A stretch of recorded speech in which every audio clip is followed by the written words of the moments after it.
সম্মানিত দর্শক শ্রোতা, আসসালামু আলাইকুম।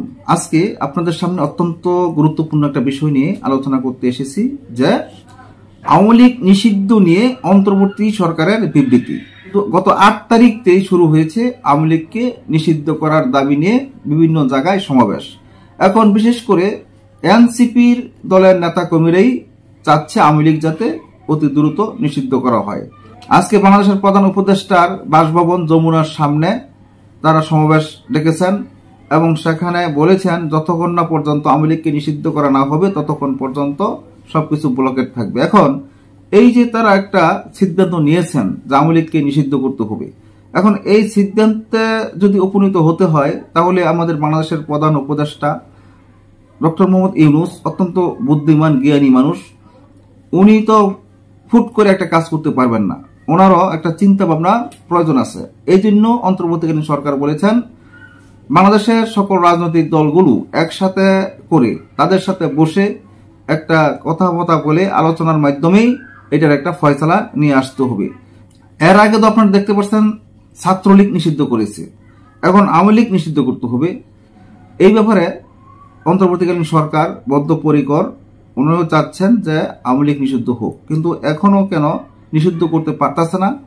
এই নিষিদ্ধ নিয়ে আজকে যে ব্যাপারে সমাবেশ ডেকেছেন, এই সমাবেশের নেতৃত্ব দিয়েছেন দক্ষিণাঞ্চলের মুখ্য সংগঠক হাসনাত আব্দুল্লাহ। গত মঙ্গলবার মধ্যরাতে সাবেক রাষ্ট্রপতি আব্দুল হামিদ খান দেশ ত্যাগ করেছেন এবং দেশ ত্যাগ করার আগে উনি বলেছেন যে চিকিৎসার জন্য উনি ব্যাংকক যাচ্ছেন। এখন দেশ ত্যাগ করার পর দেখা গেল বাংলাদেশের বিভিন্ন স্থানে সমাবেশ হচ্ছে, আন্দোলন হচ্ছে, মিটিং হচ্ছে, মিছিল হচ্ছে। আব্দুল হামিদ কিভাবে দেশ ত্যাগ করে চলে গেছে, উনি একজন খুনের আসামি হয়ে উনি কিভাবে দেশ ত্যাগ করে চলে গেছেন, এই বিষয়েও আজকের অন্তর্বর্তীকালীন সরকার বিবৃতি দিয়েছেন, কথা বলেছেন। জনপ্রিয় পত্রিকা কালের কণ্ঠের একটা বিবৃতি পেয়েছি, অন্তর্বর্তীকালীন সরকার আওয়ামী লীগ নিষিদ্ধ ব্যাপারে কি পদক্ষেপ নিয়েছেন। তাহলে বেশি কথা না বলে আসুন সেই বিবৃতিটি দেখে আসি। আওয়ামী লীগ নিষিদ্ধের দাবি বিবেচনা করছে সরকার, রাজনৈতিক দলগুলোর সঙ্গে আলোচনা করে দ্রুত এ বিষয়ে সিদ্ধান্ত নেওয়া হবে বলে অন্তর্বর্তী সরকারের পক্ষ থেকে জানানো হয়েছে।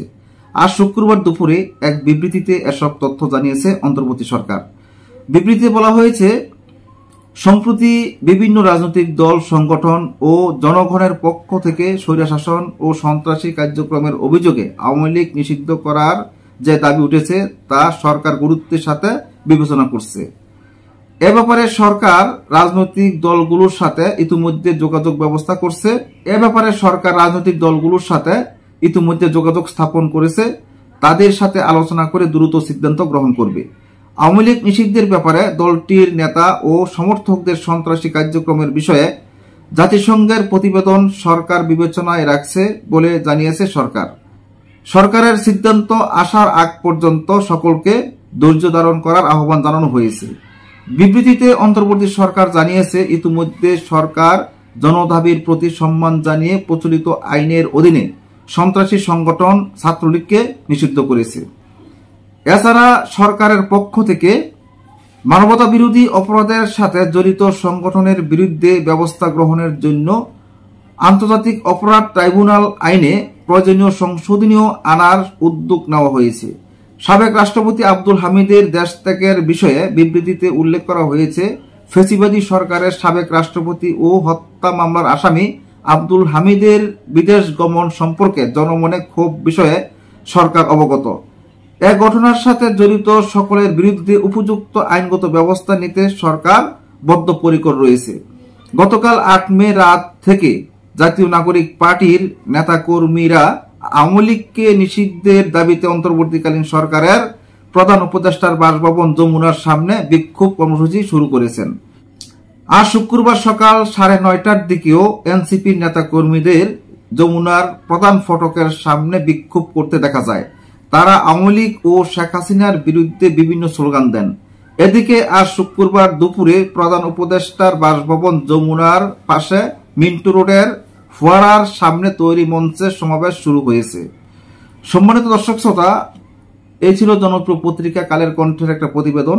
এখানে আপনারা এই বিবৃতিতে আপনারা কি বুঝতে পেরেছেন, যে সরকার সকল রাজনৈতিক দলের সাথে আলোচনা করে, জাতিসংঘের সাথে আলোচনা করে একটা সিদ্ধান্ত নেবেন এবং যতক্ষণ পর্যন্ত সরকারের সিদ্ধান্ত না আসবে ততক্ষণ পর্যন্ত যারা আন্দোলনকারী তাদেরকে ধৈর্য ধরার কথা বলেছেন সরকার।